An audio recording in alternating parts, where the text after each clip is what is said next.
किसी भी राष्ट्र की जनसंख्या उस राष्ट्र का एक प्रमुख स्तंभ होता है। बहुत से लोगों में अवधारणा है कि किसी राष्ट्र में अधिक जनसंख्या होना नकारात्मक शब्द है, परंतु ये ध्यान देने योग्य विषय है कि जनसंख्या की आकार जो है वो कभी भी किसी राष्ट्र के लिए नकारात्मक नहीं होता है। जनसंख्या का प्रयोग किस रूप से लिया जाता है और उस जनसंख्या में किस तरीके के लोग हैं, ये महत्वपूर्ण है। जी हाँ, ये टॉपिक हम इसलिए पढ़ रहे हैं कि हाल ही में विश्व की सबसे बड़ी संस्था यूएनओ ने अपना एक यूएन पॉपुलेशन रिपोर्ट जारी किया है और इस रिपोर्ट में ऐसे आंकड़े जारी किए गए हैं कि भारत जो है वो जुलाई 2023 तक एक आंकड़ों के आधार पर विश्व का सबसे जनसंख्या वाला राष्ट्र बन जाएगा, या यूं कहूं कि हम लोग बन चुके हैं, बस आधिकारिक रूप से घोषणा होना एक तरीके से जुलाई 2023 को आधार रखा गया है। जनसंख्या का सबसे बड़ा राष्ट्र होने के साथ ही बहुत से लोगों में एक चिंता का विषय हो चुका होगा कि भाई बहुत बड़ी आबादी हम लोग ले चुके हैं, और सिलेबस के हिसाब से देखें तो ये बहुत महत्वपूर्ण टॉपिक है। अपने सिलेबस के हिसाब से सोशल इश्यूज और इकोनॉमी का प्लस कुछ पॉलिटिकली, या एक ऐसा कह सकते हैं कि एक प्रमुख सिलेबस का हिस्सा है। जब हम लोग यूएन पॉपुलेशन रिपोर्ट की बात करेंगे तो ये state of world population report जो है वो 2023 हाल ही में जारी की गई है। जब state of world population report की हम लोग बात करेंगे तो ये रिपोर्ट यूएनओ की एक संस्था के द्वारा हर साल जारी की जाती है। ये एक एनुअल रिपोर्ट है। प्रतिवर्ष दुनिया के अंदर जनसंख्या का किस प्रकार से विकास हुआ है, पॉपुलेशन डेवलपमेंट या पॉपुलेशन ग्रोथ का जो ट्रेंड रहा है उस ट्रेंड का ये एनालिसिस है। और इस जनसंख्या को यदि इन आंकड़ों की यदि हम लोग बात करेंगे तो एक संस्था है यूएन पॉपुलेशन फंड, वो इन आंकड़ों को जारी करती है। टेक्निकली इसको यूएनएफपीए कहा जाता है। इसको पुराना नाम जो है वो है United nation fund for population activities, परंतु अब इसका नाम परिवर्तित कर एब्रीवेशन के रूप में चेंज हो गया है। लिखा तो आज भी यूएनएफपीए जाता है, परंतु आज इसको हम लोग यूएन पॉपुलेशन फंड कहते हैं। ये प्रतिवर्ष पूरी दुनिया में जनसंख्या के आंकड़ों को जारी करता है और उन आंकड़ों को प्रगति बताता है कि किस राष्ट्र में कितनी कम ज्यादा हुई है। इसके साथ साथ ये डेमोग्राफिक चेंजेस बताता है कि किस प्रकार से उस राष्ट्र की जननांक की स्थिति है। डेमोग्राफी ट्रेंड जो है वो बहुत इंपॉर्टेंट होता है किसी भी राष्ट्र के विकास के लिए। यदि सबसे पहले इस संस्था की बात करेंगे तो ये संस्था एक ट्रस्ट के रूप में स्थापित हुई थी 1967 में, परंतु इस संस्था ने काम करना शुरू कर दिया था 1969 में। और इसका जो मूल मकसद है वो दुनिया में ये एक तरीके की स्वतंत्र हम कह सकते हैं कि एजेंसी है जिसकी फंडिंग यूएनओ से नहीं होती है। ये बहुत इंपॉर्टेंट पॉइंट है। ये यूएनओ के द्वारा फंडित नहीं होता है, हालांकि काम यूएनओ के लिए करता है, परंतु ये वॉलंटरी डोनेशंस पर डिपेंड करता है। ऐसे प्रकार के सहयोग जो या तो दुनिया के किसी राष्ट्र से आए हों या किसी संस्था से प्राप्त हुए हों। क्लियर है? और ये इसी पर आधारित होती है। यूएन इसको बजट जारी नहीं करता है। ये तो इस संस्था के बारे में हुआ कि दुनिया में state of world population report जो है वो यूएनओ की एक संस्था यूएन पॉपुलेशन फंड, जिसको हम यूएनएफपीए कहते हैं, हर साल जारी करता है। आंकड़े जारी करने के साथ साथ उस राष्ट्र के जननांक के लाभांश को भी जारी करता है कि क्या डेमोग्राफिक सिचुएशन है। जननांक के लाभांश का तात्पर्य है कि जनसंख्या की क्या उपयोगिता उस राष्ट्र में उठाई जा सकती है, कैसे नहीं, उस पर हम डिटेल में चर्चा करते हैं। हाल ही में जो आंकड़े जारी किए गए हैं उन आंकड़ों में हम पहले उन आंकड़ों पर एक नजर डालते हैं। उन आंकड़ों के आधार पर भारत जो है वो दुनिया का मोस्ट पॉपुलेटेड नेशन बन जाएगा। दुनिया का सबसे बड़ा जनसंख्या वाला राष्ट्र भारत बन गया है। जब भारत के आंकड़ों की बात करेंगे तो भारत के पास 1428.6 मिलियन आबादी होगी। अगर इसको एक शब्द में कहूं तो ये 142.86 करोड़ आबादी हो जाएगी। तब मोदी जी गर्व से कह सकते हैं कि हम 125 करोड़ या 130 करोड़ नहीं है, हम 142.86 करोड़ की एक आबादी बन जाएंगे। ये आबादी हमारी बहुत बड़ी है। दुनिया का दूसरा बड़ा राष्ट्र जो होगा वो चाइना होगा, जो आज वर्तमान में सबसे बड़ा राष्ट्र इस रिपोर्ट के अनुसार। उसकी आबादी जो होगी वो 1425.57 मिलियन होगी। एक लाइन में कहूं तो 142.57 करोड़ उस राष्ट्र की आबादी हो जाएगी। जब दोनों राष्ट्रों के बीच में प्रमुख डिफरेंस की हम लोग बात करेंगे तो डिफरेंस ज्यादा नहीं है, परंतु हम अब स्ट्रेंथ पर आ चुके हैं। लगभग 29 लाख लोग जो हैं वो भारत में ज्यादा हैं। India will have more. ये सबसे इंपॉर्टेंट पार्ट है कि लगभग 29 लाख लोग जो होंगे वो भारत में ज्यादा होंगे। ये आंकड़े हैं, हमारे सिलेबस में ये कोई खास महत्वपूर्ण स्थान नहीं रखते हैं। इनका मकसद है सिर्फ इन चीज़ों से एक मूल्यांकन करना कि डाटा के आधार पर ही हम लोग प्रीलिम्स एग्जाम के अंदर या उसका एनालिटिकल अप्रोच डेवलप कर सकते हैं। और भारत और चाइना के बाद आप जानकर अचंभित होंगे कि दुनिया का तीसरा जनसंख्या वाला जो राष्ट्र है वो है अमेरिका। पर अमेरिका की जो आबादी है वो 340 मिलियन ही है, यानी बहुत बड़ा फर्क है पहले दो राष्ट्रों में और तीसरे राष्ट्र में। अब जब इस पूरी व्यवस्था की बात करेंगे तो एक आंकड़ा और समझने के लिए जरूरी है कि पूरी दुनिया की जो आबादी है वो 845 मिलियन है, यानी हम एक तरीके से कह सकते हैं कि 804 करोड़ आबादी पूरी दुनिया के अंदर वर्तमान में व्यवस्थित रूप से जिंदगी जी रही है। अब ये एक आंकड़े हैं। इन आंकड़ों के बाद भारत के लिए एक ट्रेंड दिखाया गया है कि जो भारत की आबादी का 142.86 करोड़ आबादी है, इस आबादी के किस प्रकार से हमारे ऊपर प्रभाव है और क्या क्या इसकी प्रासंगिकता है, इन चीजों को समझाया गया है। डेमोग्राफी का अर्थ होता है कि इस जनसंख्या में कौन सी आबादी कितनी है, इन चीजों को हमें डिटेल में बताया गया है। कहा गया है कि 0 से लेकर 14 वर्ष तक, यानी जन्म एक नए बच्चे से, इन्फेंट से लेकर, हम कह सकते हैं शिशु से लेकर 14 वर्ष तक इस राष्ट्र की कुल 25% आबादी है। यही वो इंपॉर्टेंट पार्ट है जिसको आपको डिटेल में समझना है कि हमारी जनसंख्या चुनौती बनेगी कि जनसंख्या लाभांश में परिवर्तित होगी। यानी इस भारी भरकम जनसंख्या का हम फायदा उठा सकेंगे कि जनसंख्या हमें नुकसान देगी। ये चीज हमें इस डेमोग्राफिक स्टेज से पता चलती है। जनसंख्या की उपयोगिता का अध्ययन करना, जनसंख्या में कौन युवा है, कौन एक तरीके के आश्रित बल हैं, डिपेंडेंट फोर्स है, इसको हम डेमोग्राफी कहते हैं, जननांकीय अध्ययन कहते हैं। तो 0 से 14 वर्ष तक के जो बच्चे इस राष्ट्र में होंगे वो कुल आबादी का 25% है। 10 साल से लेकर 19 साल तक की जो आबादी है वो इस राष्ट्र की 18% है। यानी आप कह सकते हैं कि ये इस राष्ट्र का भविष्य है जिसका हम विकास कर सकते हैं। यानी अभी ये हाथ हमारे हाथ में है, इस जनसंख्या का हम सकारात्मक प्रयोग कर सकते हैं। कैसे करेंगे वो हम आगे पढ़ेंगे। और सबसे इंपॉर्टेंट चीज है 10 साल से 24 साल तक की आबादी यदि हम लोग देखें तो इस राष्ट्र में 10 साल से 24 साल तक के 26%, यानी लगभग हम कह सकते हैं कि 1/3 लोग जो है वो 25 साल से कम है इस राष्ट्र में। तो 142 करोड़ का 1/3 24 साल तक के मनुष्य हैं। और जिसको अर्थशास्त्र में सबसे इंपॉर्टेंट माना गया है, 15 साल से 64 साल तक के लोग माना गया है कि ये वो लोग हैं जो श्रमबल का हिस्सा है। श्रमबल का तात्पर्य है लेबर फोर्स के वो पार्ट जो काम कर सकते हैं, इनके अंदर ऐसी कैपेबिलिटी है और इनको यदि हमने सही तरीके से प्रयोग लिया तो राष्ट्र के निर्माण में उपयोगी संपत्ति के रूप में साबित होंगे। ऐसे में इन लोगों की संख्या इस राष्ट्र में 68% है। बहुत बड़ा आंकड़ा है कि राष्ट्र की 50% से अधिक आबादी, या यूं कहूं कि लगभग 2/3 आबादी जो है वो इस राष्ट्र की ऐसी है जो युवा आबादी है। क्लियर है? और ऐसे लोगों को हम लोग राष्ट्र के निर्माण में प्रयोग कर सकते हैं वर्तमान समय में। ये वर्तमान समय के हिसाब से बहुत महत्वपूर्ण लोग हैं हमारे लिए। क्लियर है? और जो 65+ आबादी है वो केवल 7% है।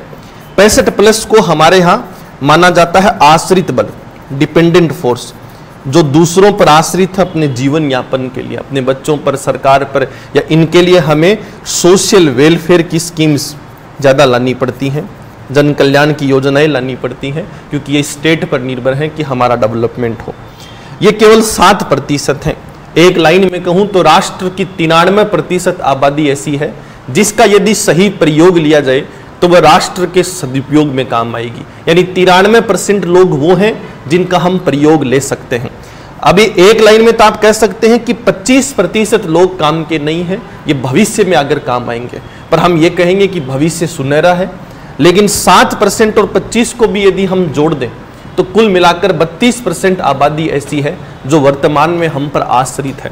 आश्रित दो तरीके के लोग हैं, एक वो हैं जो स्थायी रूप से आश्रित हैं, यानी जीवन भर अपने हम सरकार पर या हम जैसे समाज पर निर्भर करेंगे, और 14 वर्ष तक के लोग अस्थायी रूप से आश्रित हैं, क्योंकि ये लोग जैसे ही 14 साल से ऊपर का जीवन यापन एक तरीके से इनका आगे बढ़ेगा तो ये राष्ट्र के लिए उपयोगी संपत्ति के रूप में परिवर्तित होना शुरू हो जाएंगे। तो आप कह सकते हैं कि अगर मैं एक लाइन में कहूं तो भारत की जनसंख्या की वर्तमान में स्थिति ऐसी है कि यदि हमने इसका प्रयोग सही दिशा में किया तो यह हमारे लिए सकारात्मक साबित हो सकता है। और शायद ही दुनिया का कोई राष्ट्र है जिसकी वर्तमान की युवा आबादी इतनी बेहतर हो। क्लियर है?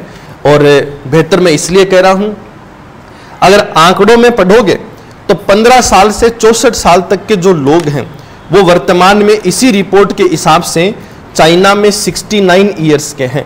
क्लियर है? पर संकट है उस आंकड़े में, जब आप 69 सुनते हैं तब आपको ऐसा लगता है कि हमसे ज्यादा हैं, पर जो 65 प्लस है वो 14% है।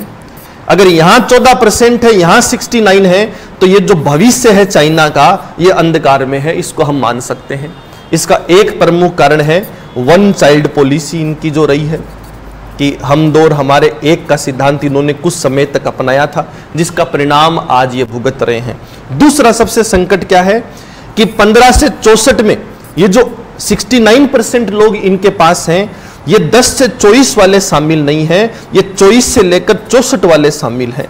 यानी इनकी जो वर्तमान में निर्माण करने में कैपेबिलिटी है वो भी अल्पकालीन समय के लिए है, दीर्घकालीन समय के लिए नहीं है। यानी बहुत लंबा वो इस आबादी का प्रयोग नहीं कर पाएंगे, बहुत जल्दी ये आंकड़ा कम होने लगेगा और ये आंकड़ा इस 14% में बढ़ना क्या हो जाएगा शुरू।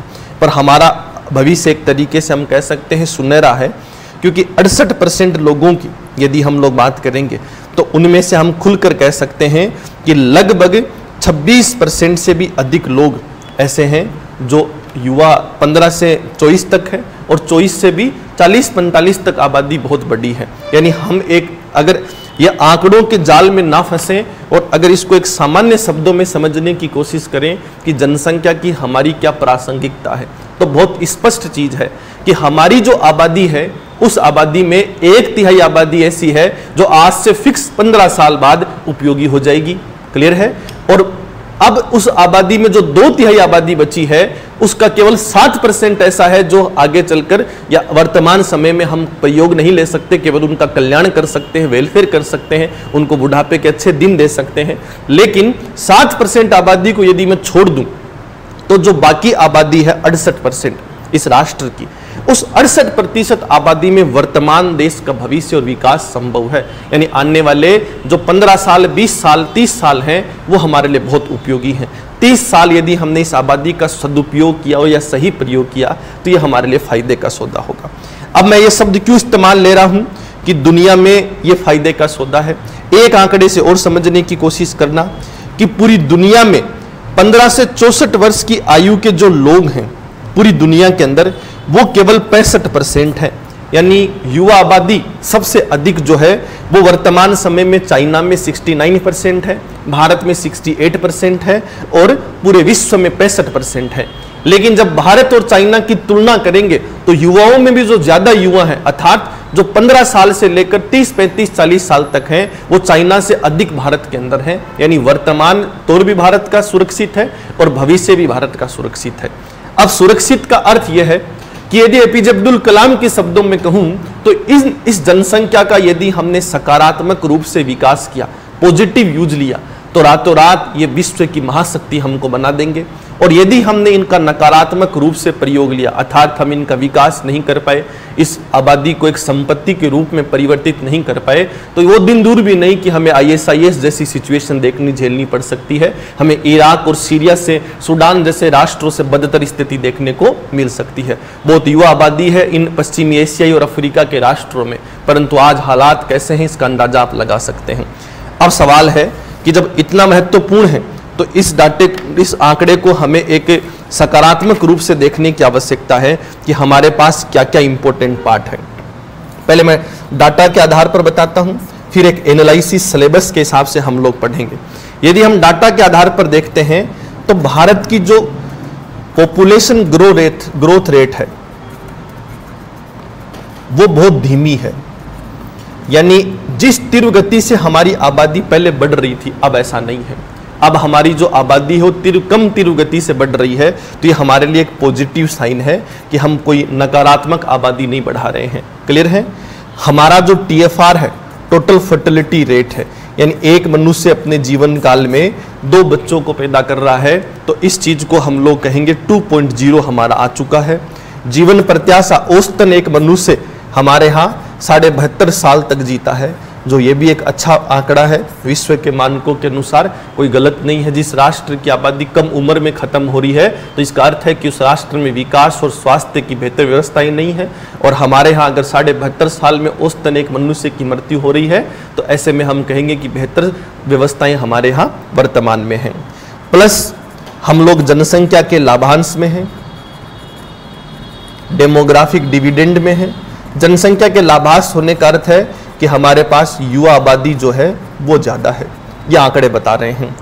इसके अलावा हम कहेंगे कि हमारे पास एक सिक्योर ह्यूमन रिसोर्स है, एक सुरक्षित मानव संसाधन है, यानी काम करने के लिए योग्य व्यक्ति हैं। अब हम इनका प्रयोग किस प्रकार से करते हैं ये महत्वपूर्ण है, यानी संभावना है। मैं ये नहीं कह रहा हूँ कि हम विकसित हो गए हैं, पर संभावना है कि यदि इस आबादी का सही प्रयोग लिया गया तो ये राष्ट्र के लिए रचनात्मक कंस्ट्रक्टिव रोल निभाएंगे हमारे लिए। और अगली चीज कहूं तो जितना ज्यादा लोग अच्छे होंगे या युवा होंगे उतना ही नवाचार होगा, उतना ही मार्केट अच्छा होगा, समृद्ध मार्केट। मार्केट में भी साइज से इंपॉर्टेंट होता है प्रोग्रेसिव मार्केट। हो सकता है किसी राष्ट्र की आबादी बड़ी हो पर वहां बदतर गरीबी जैसी हालात हो, भुखमरी जैसे संकट हो और उस राष्ट्र के अंदर प्रगतिशील सोच नहीं है तो बाजार किसी काम का नहीं है। यही आप देख रहे हैं कि दुनिया की FDI, दुनिया का जितना भी मार्केट है वो हमारे यहाँ ट्रांसफर हो रहा है, स्थानांतरण हो रहा है। इसका प्रमुख कारण है कि जो हमारा बाजार है वो प्रगतिशील बाजार और भविष्य में और अधिक प्रगतिशील होने वाला राष्ट्र हमें बाजार हमें देखने को मिलेगा। क्लियर है? अब सवाल है, ये तो फायदे हैं। जब इस जनसंख्या को हम लोग नकारात्मक रूप से भी देखते हैं तो कुछ संभावनाएं हैं।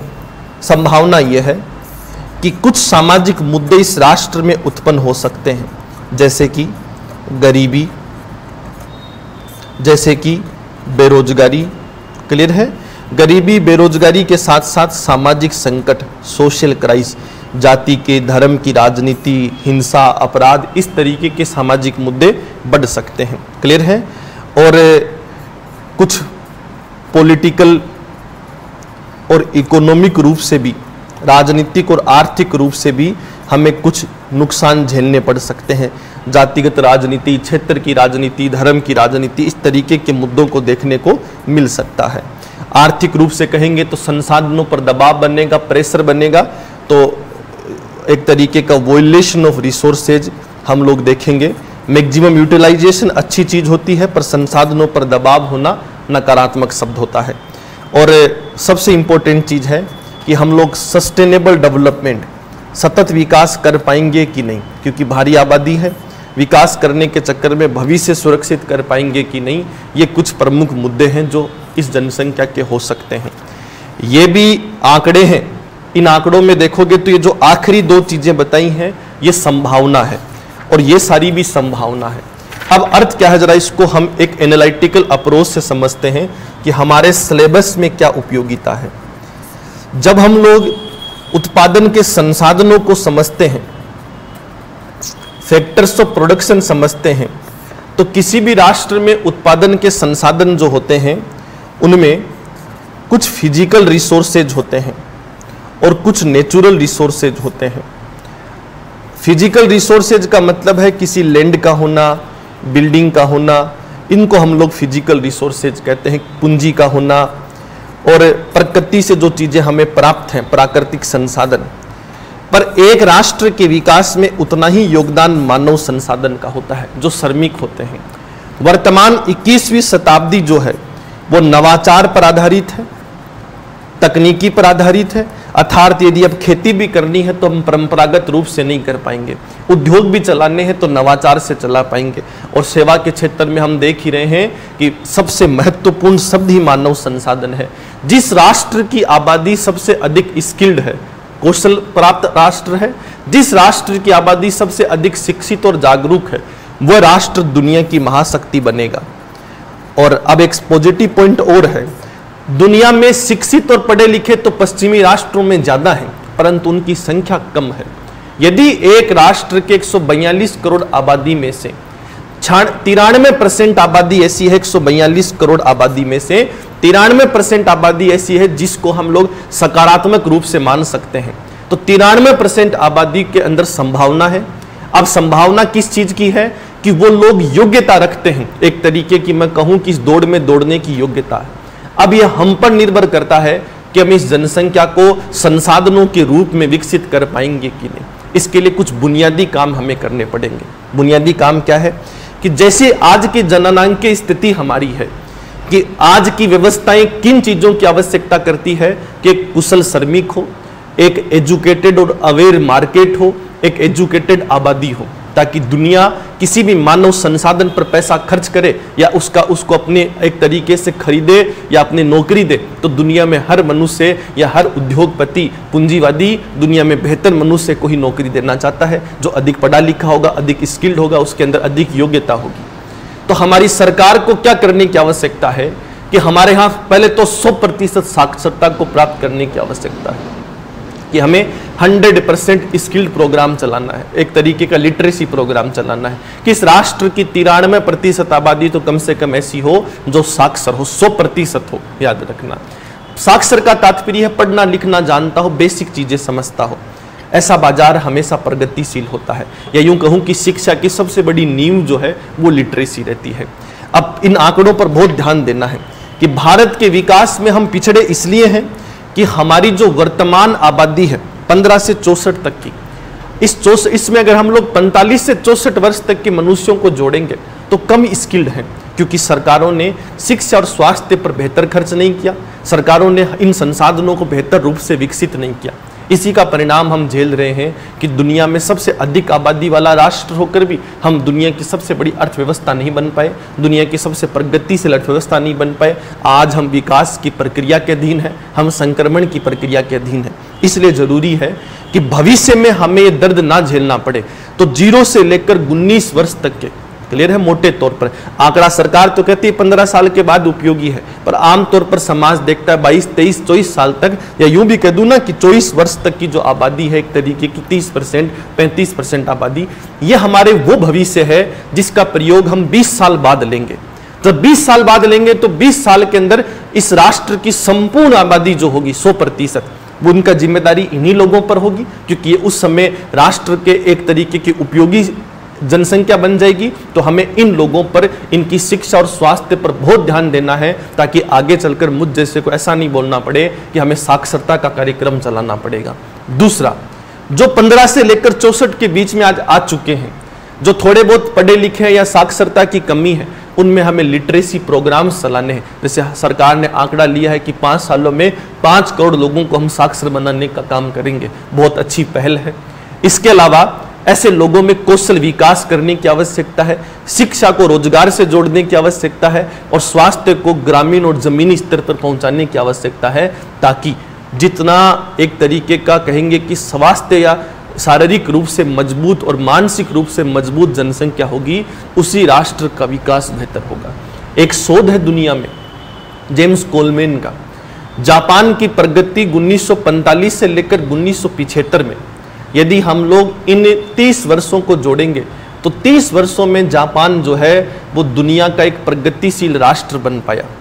और प्रगतिशील राष्ट्र बनने में आंकड़ा कहता है, शोध कहता है कि 1% योगदान था नेचुरल रिसोर्सेज का। जापान में प्राकृतिक संसाधनों की कमी है।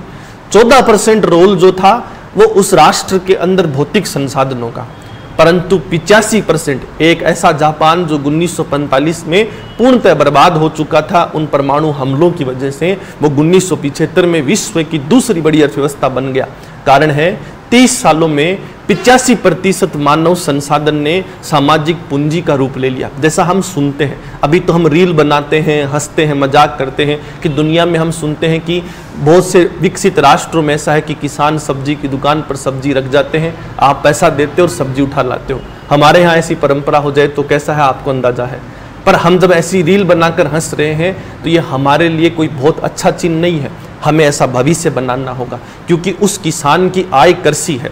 यदि वो सब्जी बेचने में पूरा समय खराब कर रहा है तो शायद उसका जीवन बेहतर नहीं होगा। वह किसान डबल काम करे, यानी वो सब्जी को अगर दुकान पर भेजकर जा रहा है, लोगों की कमी है जापान में, इसीलिए उन लोगों ने क्या किया है कि एक दूसरे को ईमानदारी के गुण बनाकर जनसंख्या का सकारात्मक प्रयोग किया। और 85% योगदान यदि ऐसा लिखा जा रहा है जापान के विकास में तो उस आबादी का है, तो इसके पीछे यही प्रासंगिकता है, रिलीवेंस है कि वहाँ की आबादी ने सदैव राष्ट्र के बेहतर निर्माण में सहयोग दिया है, राष्ट्र को खराब नहीं किया है। तो कुछ सुझाव हैं कि हमें इस राष्ट्र में इस जनसंख्या का सकारात्मक प्रयोग करने के लिए शिक्षा और स्वास्थ्य को बढ़ाना होगा।